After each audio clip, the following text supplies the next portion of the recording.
النبي المصطفى محمد رسول الله صلى الله عليه وسلم وعلى آله وأصحابه وأزواجه وذرياته ولكافة الأنبياء والمرسلين والعلماء والشهداء والصالحين شيء لله ولهم الفاتحة. أعوذ بالله من الشيطان الرجيم. بسم الله الرحمن الرحيم. الحمد لله رب العالمين الرحمن الرحيم مالك يوم الدين إياك نعبد وإياك نستعين اهدنا الصراط المستقيم صراط الذين أنعمت عليهم غير المغضوب عليهم ولا الضالين. فقال المؤلف رحمه الله تعالى وأدم نفعنا بعلومه في الدارين آمين. Saudara-saudara jamaah majlis ta'lim Gerakan Cinta Masjid beserta hadirin wal hadirat sekalian, kembali kita dalam kajian Syiarus Salikin Al-Lubab pada halaman 16 ya. Maka memfikirkan segala kejadian Allah itu sebenar-benar qarabat yang mendampingkan diri dengan dia kepada Allah Ta'ala, dan yang terlebih hampir segala kejadian Allah kepada engkau itu diri engkau. Maka tilik engkau pada kejadian diri engkau daripada indah susunannya dan cenderung syahwatnya dan segala pendapatnya, memadalah pada mengambil i'tibar karena firman Allah Subhanahu wa taala wa fi anfusikum afala tubsirun. Artinya, dan pada diri kamu maka tiadakah kamu lihat, yakni pada diri kamu itu tanda yang menunjuk atas kamal kudrat Allah Subhanahu wa taala, kamal sempurna, sempurnanya kudrat Allah Subhanahu wa taala. Maka tiadakah kamu mengambil i'tibar dan kamu tilik kepada barang yang pada diri kamu daripada permulaan kejadian kamu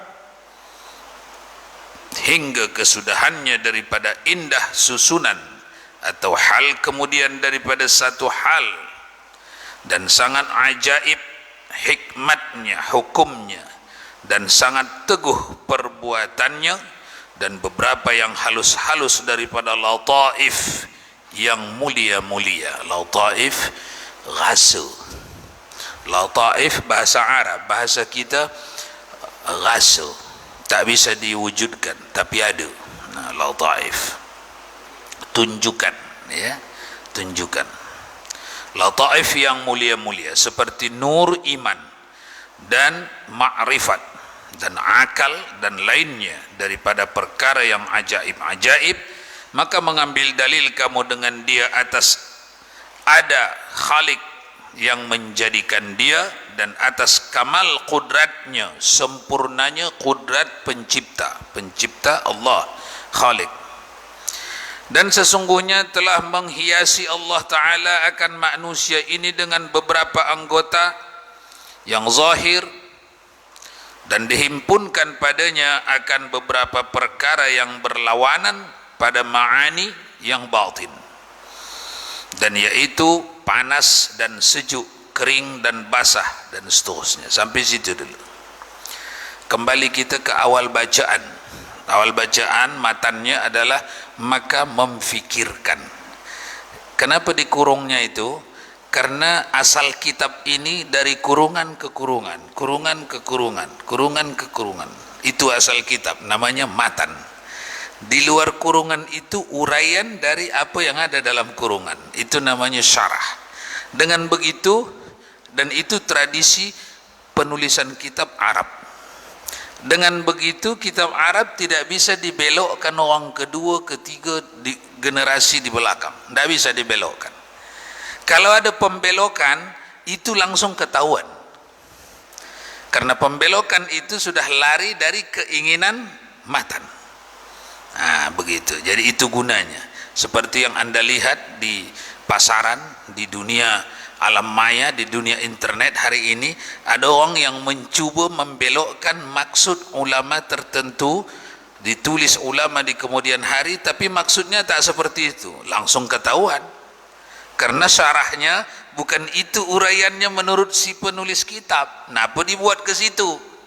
Paham ya? Karena bab kita bukan membicarakan siapa orangnya yang menulis, siapa yang membelokkan itu, maka kita kembali ke sini. Kalau nanti satu saat bab kita ke situ, kita akan pergi.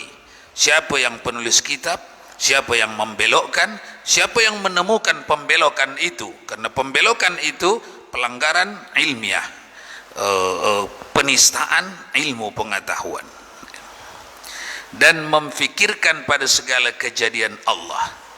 Ini pertama perintah Allah, memikirkan kejadian yang dicipta Allah. Itu pertama perintah Allah. Yang kedua, di situ ada hikmah, ada keuntungan pada kita. Karena semua perintah Allah ini pada hakikatnya kalau dikerjakan tidak ada yang merugikan kita, sebaliknya menguntungkan kita. Sekalipun nampak itu tak menguntungkan, tapi kalau perintah itu datang dari Allah, pasti menguntungkan. Sekalipun nampak tak menguntungkan, apalah perintah Allah yang sepintas nampak tak menguntungkan? Apa? Qisas misalnya. Qisas terbukti dengan saksi-saksi membunuh, menghilangkan nyawa orang lain. Kata Al-Quran, kata Islam, diapakan ini? Qisas. Sepintas terlihat kejam, sepintas terlihat tidak manusiawi, tak diterima akal. Itu karena akal belum difungsikan secara baik. Kalau akal difungsikan secara baik, itu bagus, itu indah, itu brilian, bagus, tepat. Itu nanti yang diucap orang yang menggunakan akal sehatnya. Kenapa? Karena memang kalau tak dipakai akal sehat, tak nampak apa yang dikandung oleh Al-Quran was Sunnah. Nah, jadi memikirkan apa yang dicipta Allah itu satu ibadat besar. Ini masih lanjutan ya. Kemarin sudah lewat kita di pangkal bab, masih ingat lagi ya. Berfikir satu saat tentang kebesaran Allah, kehebatan kerajaan Allah, bersengajanya Allah membuat kita ni, dipilihnya kita mukmin beriman. Kalau dipilihnya kita jadi kafir macam yang di luar sana, tak ada bisa buat apa-apa. Bersengajanya Allah, memikirkannya itu saja, itu satu kali memikirkannya satu saat setara dengan ibadah 70 tahun. Masih muda agak lupa-lupa, apalagi yang tua. Itu setara ibadah 70 tahun. Masya Allah, memikir saja satu saat. Hebatnya engkau ya Allah, terima kasihlah ya Allah. Dalam putusanmu di Lauhul Mahfuz, 50.000 tahun sebelum kau cipta langit dan bumi, dah kau putuskan apa yang berlaku di alam semesta, dah engkau tuliskan pun di Lauhul Mahfuz. Termasuklah rupanya tulisannya itu membikin aku ni orang beriman. Kalau tulisan tu engkau buat aku ni orang kafir, kafirlah aku ni, macam sebelah rumah aku itulah aku ni.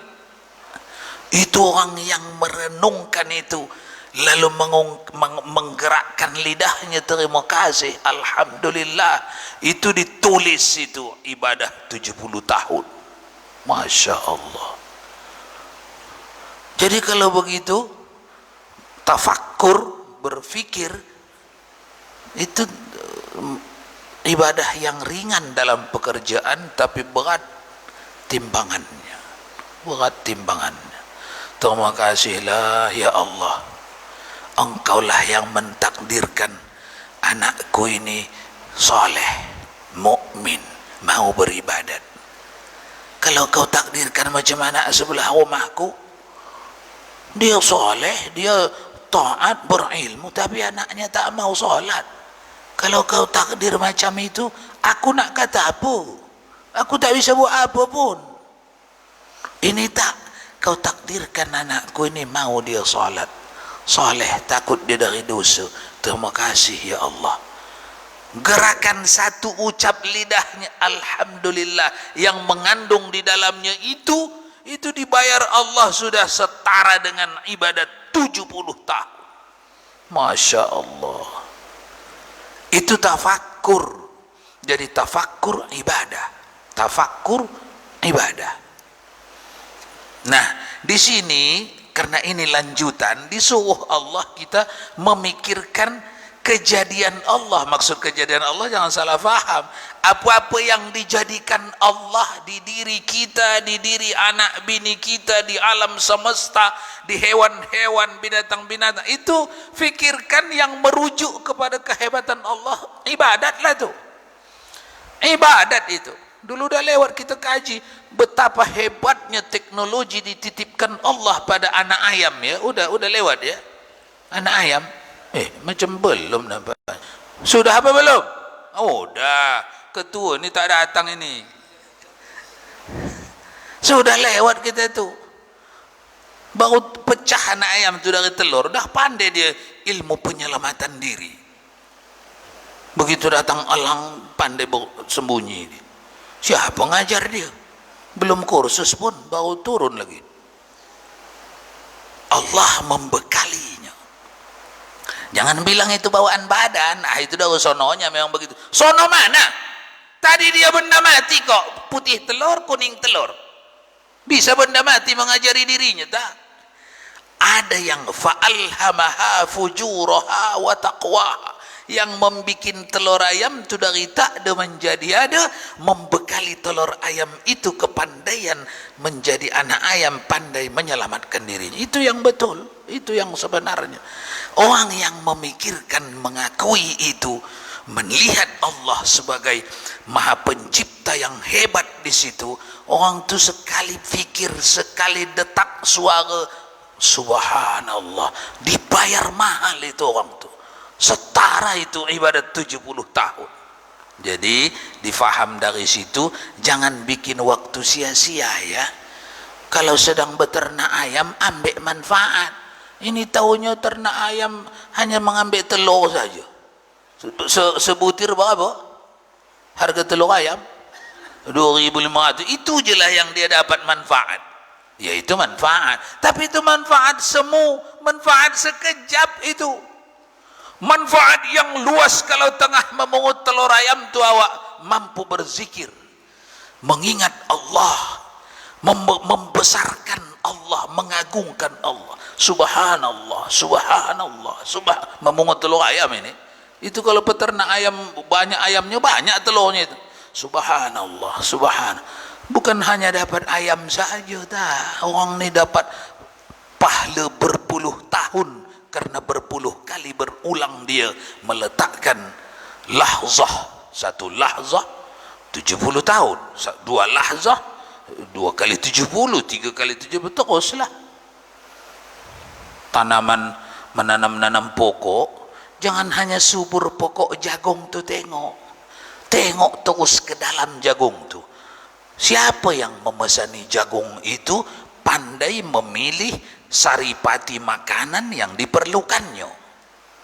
Siapa yang memesankan dia, memberikan kecerdasan kepada akar-akar itu untuk menjemput saripati yang diperlukannya, lalu dibawa ke atas menjadi jagung. Tak ada itu di atas menjadi cabai.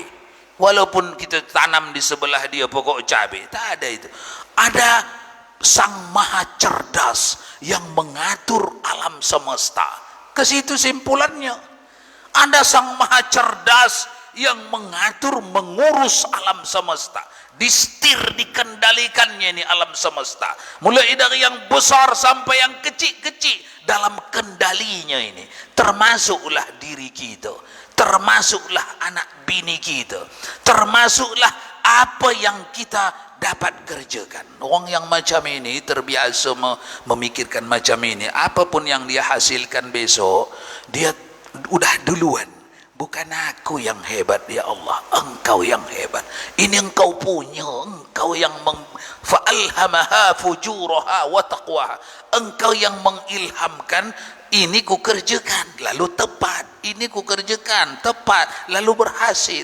Kalau engkau cabut ilhammu, maka tidak ada yang dapat ku kerjakan. Ini hasilmu, bukan hasilku. Itu di dalam bekerja, itu di dalam orang ni per detik dihitung Allah, per lahzah. Saatan itu bukan 1 jam saja artinya. Tafakkur saatan, berfikir 1 saat pada hadis yang lewat itu setara dengan beribadat 70.000 tahun.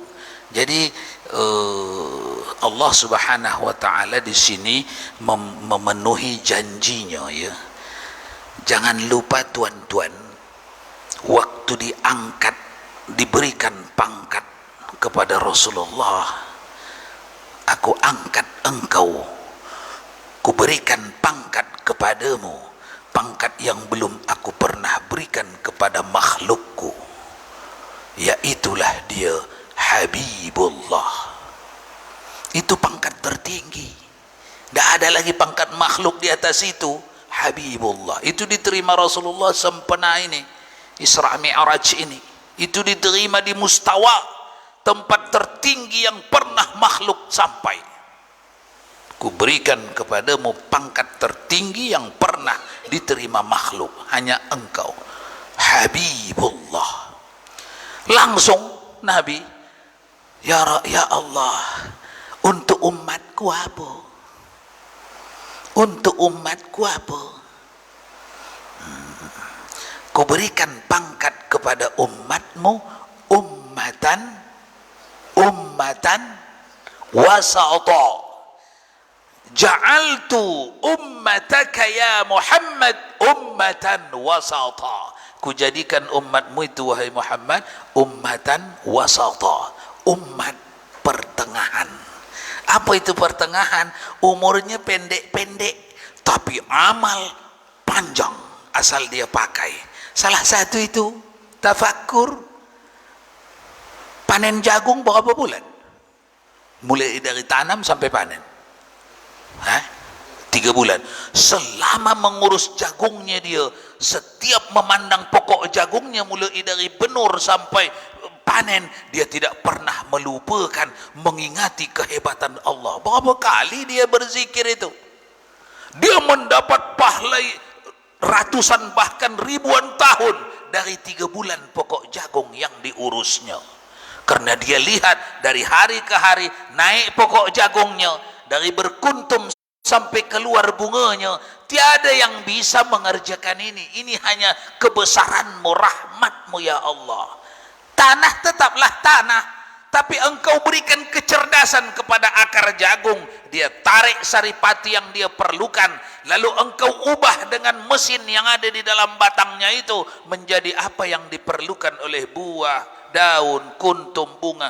Subhanaka la ilma lana illa ma 'allamtana. Hebatnya engkau ya Allah, kami tak ada ilmu selain ilmu yang engkau pertunjukkan kepada kami.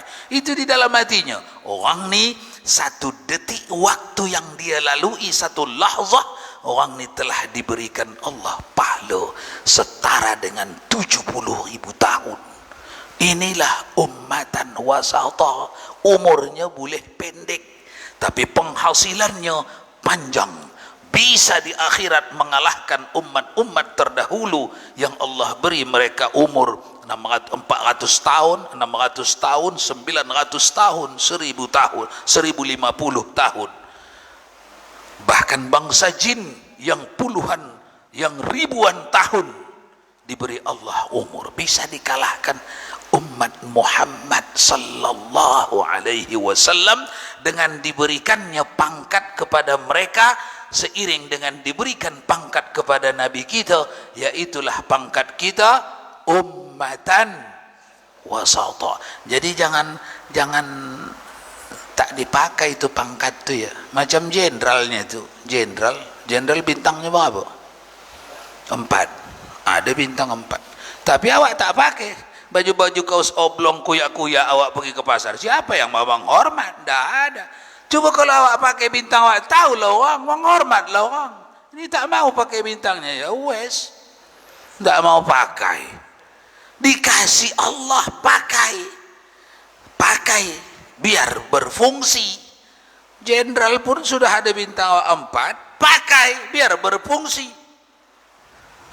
Begitu ya, kita diberi Allah pangkat tinggi yang tidak pernah Allah berikan kepada umat selain umat Muhammad sallallahu alaihi wasallam. Nah, itulah yang diuraikannya tadi dengan membawa supaya lebih jelas firman Allah, wa fi anfusikum afala tubsirun, dan di diri kamu itu kami cukup tunjukkan banyak bukti, kata Allah. Afala tubsirun, tidakkah kamu renungkan? Itu maksud ayat ya. Tidakkah kamu renungkan di diri kita ini cukup dahsyat ini. Tanda-tanda kehebatan Allah di badan kita ini cukup luar biasa. Anda tidak cukup untuk mengungkap sendiri, karena Anda tidak ahli dalam tubuh manusia. Ahli tak awak dalam tubuh manusia? Dah ahli. Datangi ahlinya, bertanya kepada ahlinya, dia akan ceritakan nanti. Ahli tubuh manusia, ini masih tubuh saja, belum roh. Wa fi anfusikum, anfus itu fisik. Di fisik kamu itu, kata Al-Quran, afala tubsirun, ada banyak di situ keajaiban yang membuat kamu hanya kagum kepada Allah, yang membuat kamu hanya patuh kepada Allah, yang membuat kamu hanya menganggap hebat hanya Allah. Caranya macam mana? Bongkar itu. Cara membongkarnya macam mana? Ya bertanya kepada ahlinya. Memang begitu disuruh Al-Quran. Fas'alu ahla dzikri in kuntum la ta'lamun. Bertanya kamu kepada ahlinya dalam suatu bab yang kamu tak tahu. Jadi dalam bertanya kita sudah sepakat kemarin dibuka situs www.harunyahya.com. Udah jadi buka? Belum sempat? Abaikan situs-situs pengganggu yang menuduh itu Wahabi, itu apa. Memang itu kerja orang ketiga, supaya pemikir-pemikir barat jangan tengok itu, karena situs itu sangat berbahaya kepada orang-orang kafir yang pinter. Kalau ditontonnya itu dia kafir, dia pinter, cerdas. Kalau ditontonnya itu bisa masuk Islam sendiri. Begitu. Ada 50 keping CD dokumenter, udah ditonton. Berapa keping pernah tonton? Bahasa ada yang bahasa Indonesia, alamak.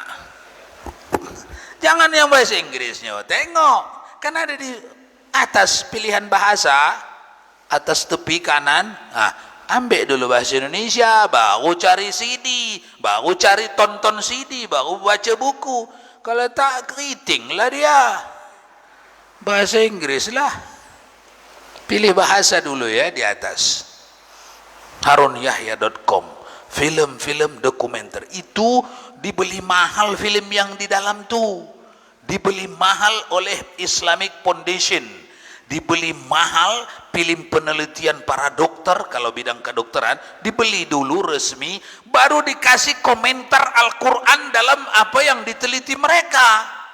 Jadi semua yang diteliti mereka sangatlah primitif dibanding oleh yang telah diinformasikan Al-Quran. Itu maksudnya afala tubsirun, supaya kita tengok yang dibanggakan barat hari ini dalam temuan kedokteran itu benda lama yang sudah diinformasikan oleh Al-Quran. Itu maksudnya. Jadi Al-Quran adalah guru bagi para dokter yang hidup di zaman ini, sampai kepada para dokter yang hidup di zaman dulu, sampai kepada para dokter yang akan hidup di masa datang. Itu kesimpulannya. Makanya Al-Quran itu bukan kitab kedokteran, bukan kitab kelautan, bukan kitab antariksa, bukan kitab geologi, antropologi, bukan. Al-Quran itu kitab semuanya, dibincangnya, tapi perlu ahli, karena dia bukan kitab yang khusus, dia kitab umum. Hudal linnas wa bayyinatin minal huda wal furqan. Dia petunjuk, guide, penunjuk jalan. Ini jalan nih, kalau awak pergi sana tuh, kalau awak teruskan ini, di depan sana ada pasar malam. Dia tak menunjukkan pasar malam, memberitahu depan sana ada pasar malam. Kalau ini yang awak jalani, kalau ini yang awak jalani, depan sana ada pelabuhan. Dia memberitahu pelabuhan. Pelabuhan yang macam mana yang di sana? Pelabuhan yang ada tempat rehat, yang ada jualan kopi, yang diceritakan. Tapi dia tidak bawa pelabuhan itu ke sini. Ini sebuah pelabuhan. Dah. Karena dia penunjuk. Hudal linnas. Dzalikal kitabu la raiba fihi hudal lil muttaqin.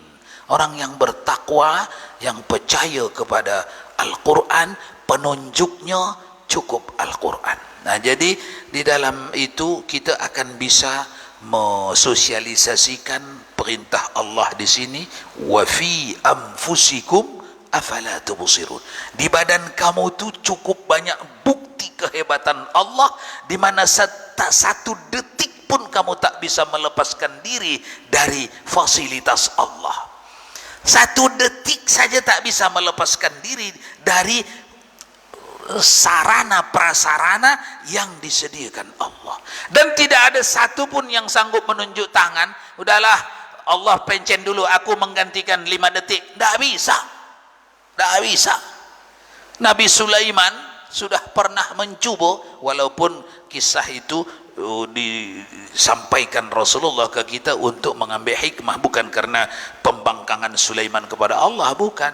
Ya Allah, engkau telah berikan kerajaan yang tidak pernah engkau berikan kepada makhlukmu sebelum aku, dan engkau sudah berjanji Allah tidak akan pernah memberikan kerajaan kepada makhlukmu seperti kerajaan yang engkau berikan kepada aku sampai engkau kiamatkan dunia ini. Maka aku mohon sebagai raja yang terbesar dari golongan makhlukmu, aku mohon kepadamu untuk memberi makan makhlukmu selama 3 hari. 3 hari saja, sebagai peringatan bahwa aku ni raja terbesar. Tak sanggup. 40 tahun di dalam Al-Mughni ditulis 40 tahun Nabi Sulaiman mengumpulkan logistik bahan makanan makhluk Allah. Setelah terkumpul dia lapor, ya Allah, bahan makanan sudah terkumpul. Baik, silakan beri makan makhlukku. Aku akan berehat memberi makannya 3 hari sesuai dengan permintaanmu. Baik ya Allah. Dari mana engkau memulainya? Silakan. Kata Sulaiman, aku mulai dari binatang-binatang laut je lah. Silakan. Hei, makhluk laut, datang sini. Sulaiman nak bagi makan kalian. Datanglah ikan nun. Dibukanya lah mulutnya. Dimasukkan pekerja apa namanya itu, kuli pelabuhan itu apa namanya, porter, dimasukkan porter lah makanan, habis semuanya dari semua gudang, habis. Kata Nun, udah kenyang belum? Belum masuk dalam, baru di tengah. Apa kata Sulaiman? Subhanaka la ilma lana illa ma 'allamtana innaka antal alimul hakim.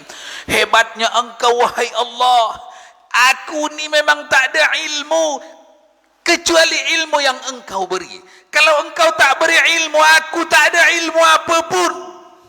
Aku tak tahu pun sebab apa perlu makan itu. Sinun, ada sinun. Jadi rasa kenyang yang di dalam kita, perut kita tu saudara-saudara, itu bukan karena penuhnya makanan. Penuh makanan itu bab lain, rasa kenyang itu bab lain.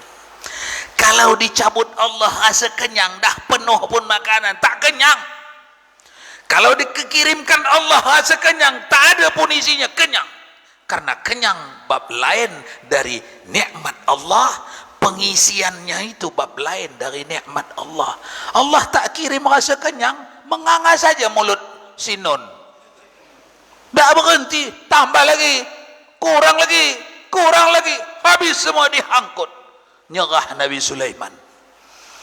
Hikmahnya itu kepada umat ini diceritakan Nabi supaya kita faham bahwa makhluk ini tidak akan pernah bisa mendeteksi nikmat Allah Subhanahu wa taala. Di penghujung syarah, wa in ta'uddu ni'matallahi la tuhsuha. Kata Allah di dalam Al-Quran, kalau kau mencuba hendak mengukur nikmat Allah, kau tidak akan pernah mampu mengukurnya.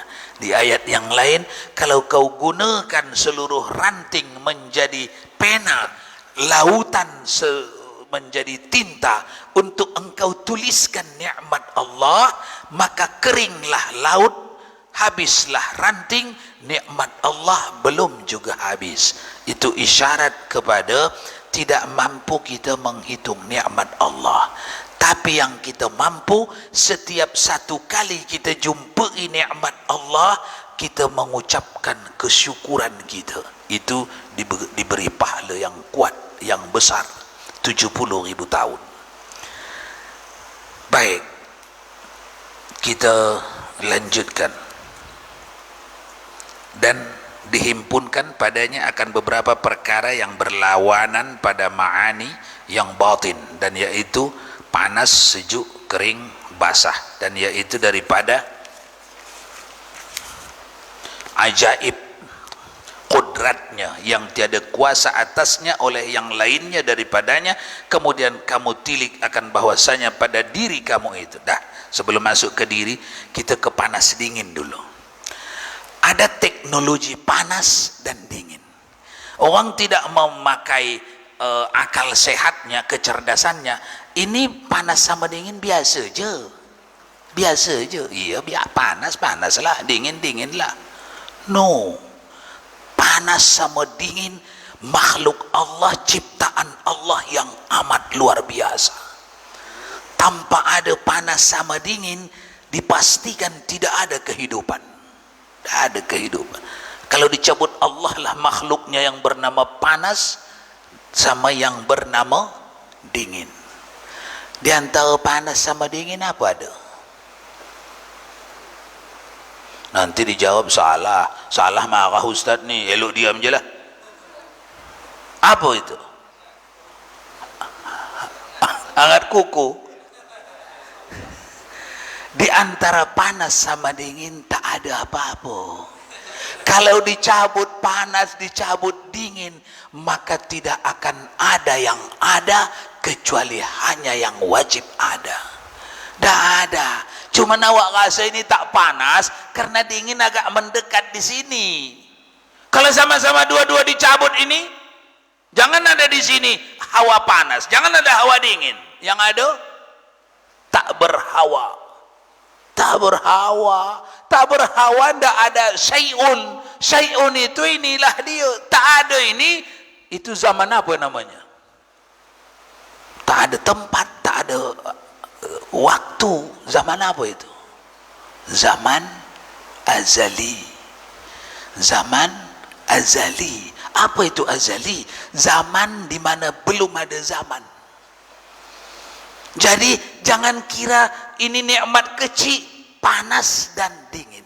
Nikmat kecil dah, itu nikmat terbesar yang tidak bisa digantikan. Yang mengaku-ngaku Tuhan di luar sana, suruhlah dia, bisa tak awak membuat panas dan dingin? Itu syarat menjadi Tuhan loh. Iya kah? Iya. Yang mengaku-ngaku Tuhan tu fulan dah bisa itu. Nah, itu termasuk dicipta Allah pada kita supaya kita merenunginya. Panas dingin itu mulai dari neraka paling tingginya sampai kepada panas yang sikit-sikit yang ada di dunia ini. Panas yang kecil-kecil ini manfaat sama kita. Telur ayam tu tak ada panas, tak menetas. Budak baby baru lahir tak ada panas, macam mana? Mati? Mati. Dingin saja ada mati. Panas saja ada dingin, tak ada mati. Cabut kedua-duanya. Baby itu tak pernah ada. Tak pernah ada. Nah, Allah subhanahu wa ta'ala berarti memberikan nikmat besarnya yang bernama panas dan dingin. Itu yang hendak dimaksudkannya di sini. Jangan menganggap kecil dengan nikmat Allah yang bernama panas dan bernama dingin. Karena keduanya itu adalah nikmat besar yang tidak bisa digantikan oleh apapun. Itu di badan perut kita ni, pencernaannya itu dengan panas. Kalau tak ada panas, kesusahan itu. Makanya orang yang dijahit ususnya, kalau ada kerusakan pada ususnya, dijahit, habis dijahit, kesulitan menunggu sembuhnya karena panas dan bekerja. Jadi caranya macam mana? Didinginkan setumpuk itu, dimasukkan kulkas ke dalam. Ya, kulkas secara teknologi kedokteran lah, tapi intinya yang dimaksudkan dokter didinginkan. Karena kalau panas bekerja dia, tak panas tak bekerja. Jadi semua pekerjaan yang ada di dalam badan kita dikerjakan dengan menggunakan panas. Tanpa panas pekerjaan itu off. Baik, kita lanjut. Mana tadi?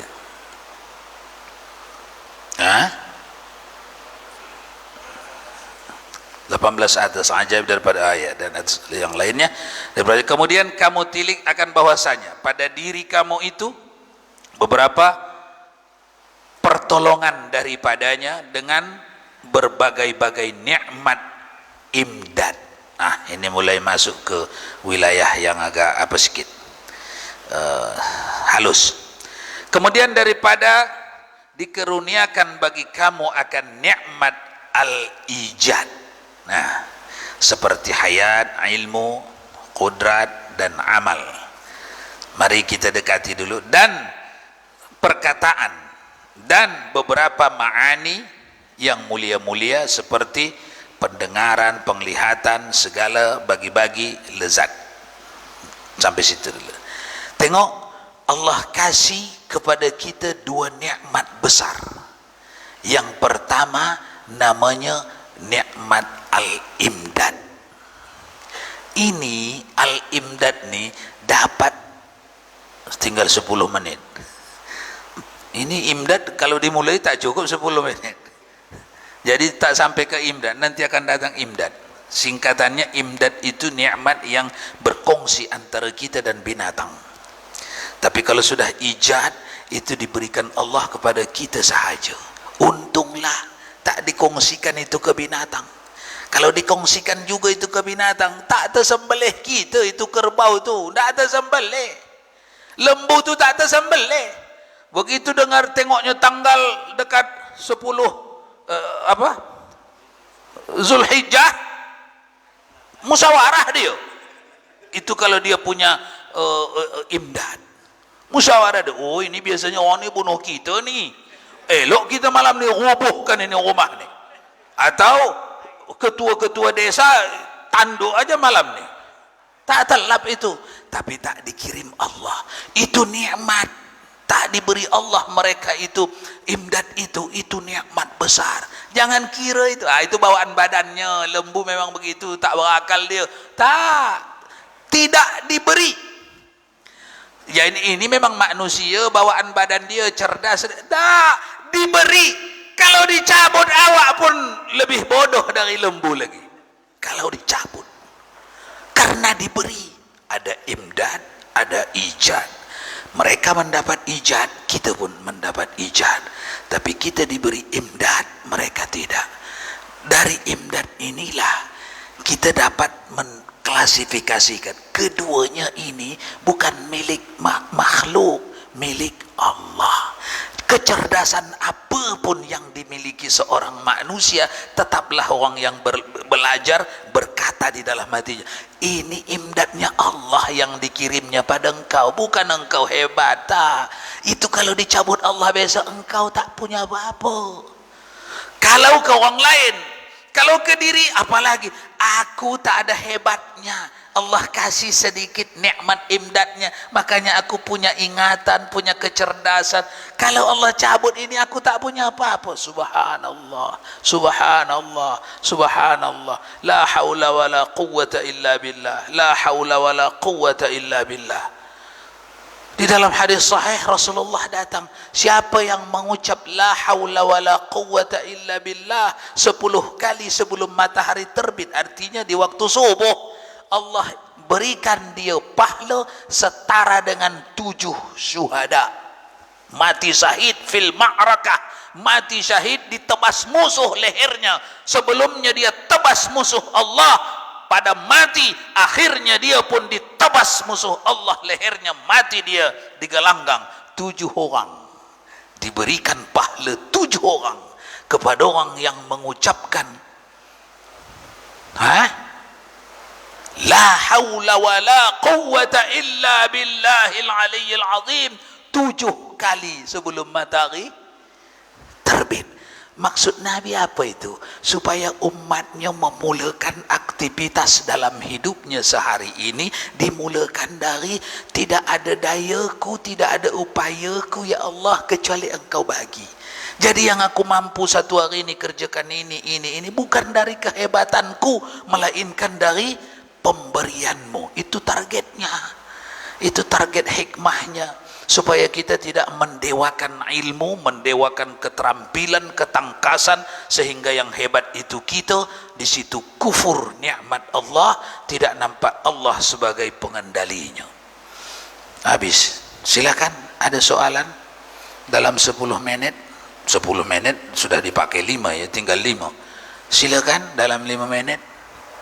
Ada mungkin yang nak ditanyakan, kaum bapak, kaum ibu, sesuatu yang ingin ditanyakan berkaitan dengan kajian atau di luar daripadanya yang dianggap perlu, dipersilahkan.